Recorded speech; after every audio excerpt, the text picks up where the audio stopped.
cell called? Neuron. Other parts? Dendrite cell bodies.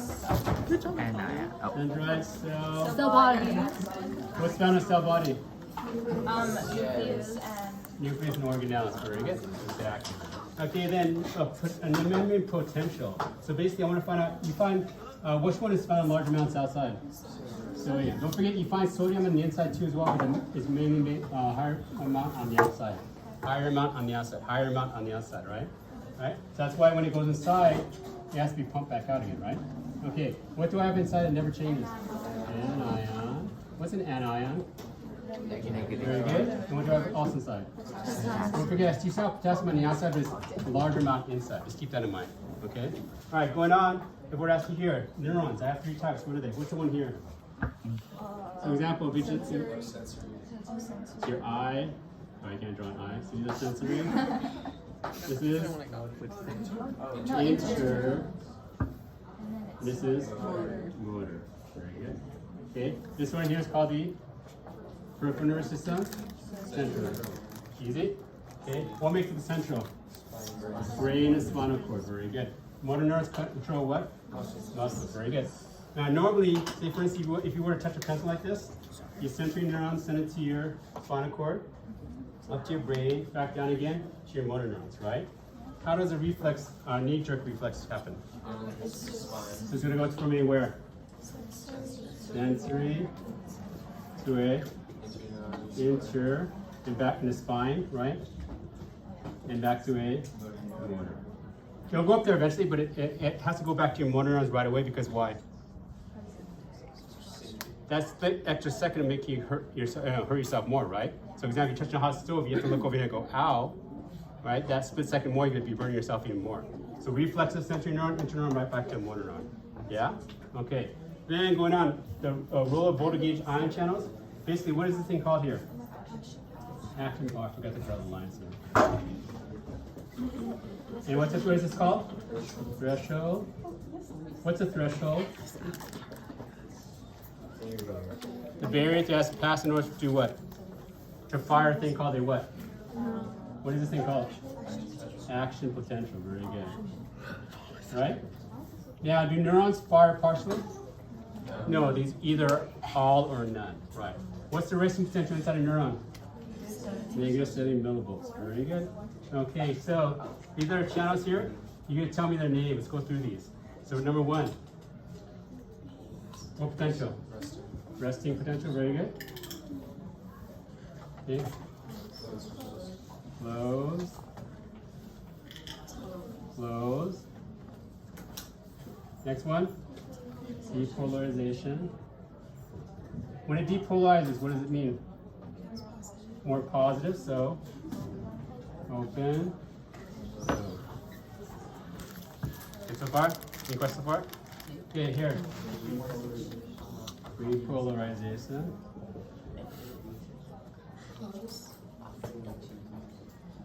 Open. Very good. Okay, last one. Undershoot. So what's going to happen in this one? It's going to stay open a little bit. At the end, it's going to be what? Closed. Just understand that. It's going to stay a little bit open a little bit longer. Okay. So how do you know? How do you know it's open a little bit longer?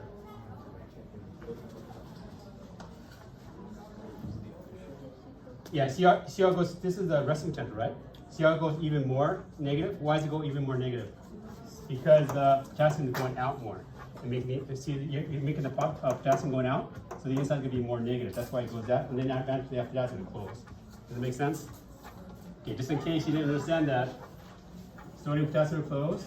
Sodium's open, potassium's closed. Sodium's what? Closed, potassium's open. And when it becomes even more negative, the reason why is because your sodium's closed, but your potassium's still open, right? But at the end of that, what's going to happen? Is that closed, and what's going to restore the gradient? Sodium potassium pumps. Okay, so don't forget. You see here, this is the resting potential, but it becomes even more negative, is because the potassium is going out still. Okay, but for the test itself, just write that, you'll be fine. But just keep in your mind and understand, it's becoming more negative on the inside because potassium is going out. Yes. Like for the test, we can run it like that. Yes, for the test, write it like that. But just understand in your head hey, why is it going even more negative? It's because the potassium is going out still. Okay, but at the end it's gonna close. Okay, and then going over here. Yeah. Oh, what's this place called?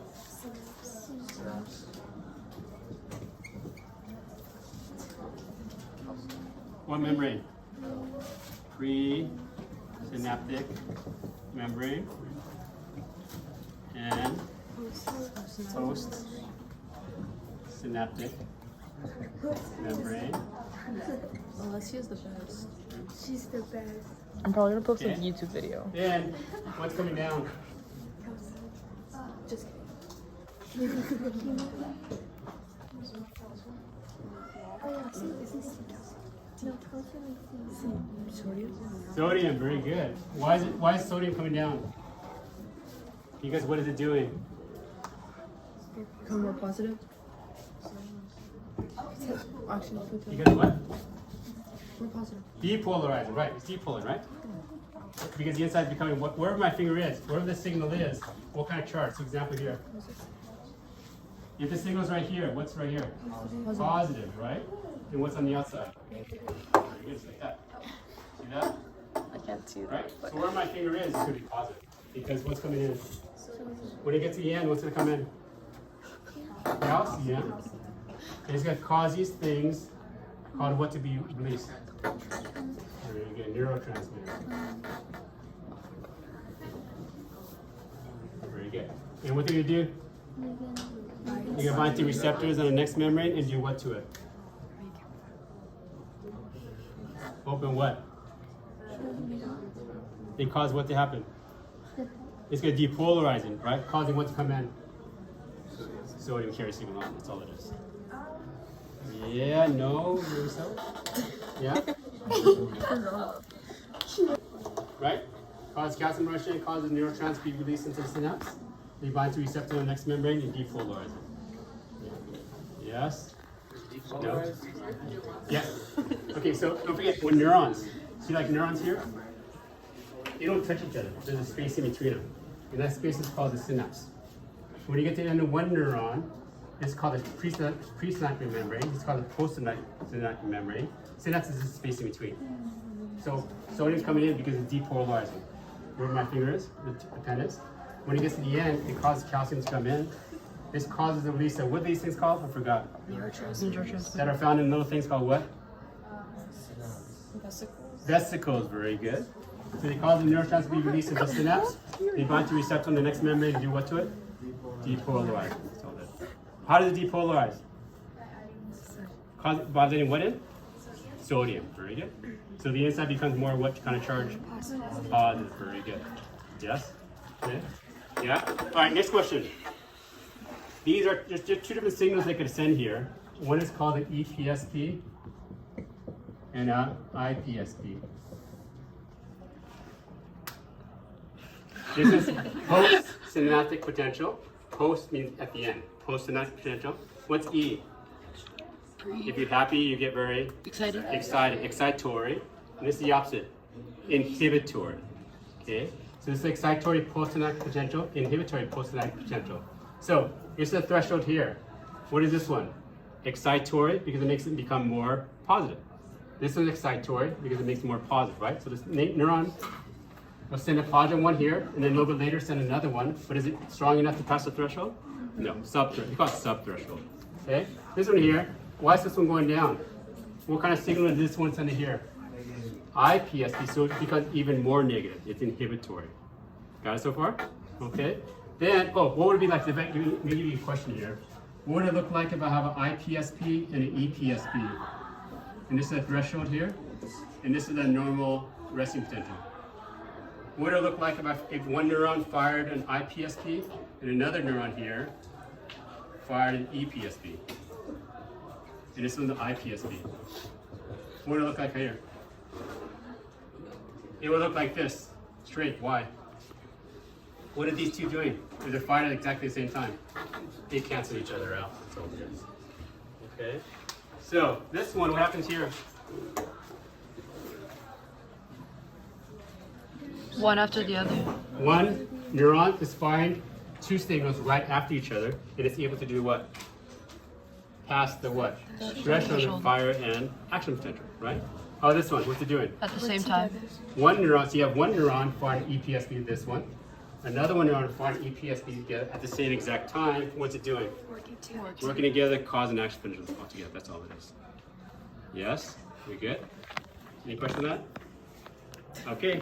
Yes? What would be like, why would a neuron need to use an IPSP? Oh, because it doesn't want to turn on this neuron. What is that? Oh, you want to inhibit from it being turned on by other neurons causing fire? Okay. Yeah. You want, just like you, what do you think things turn things on and off? Maintain what?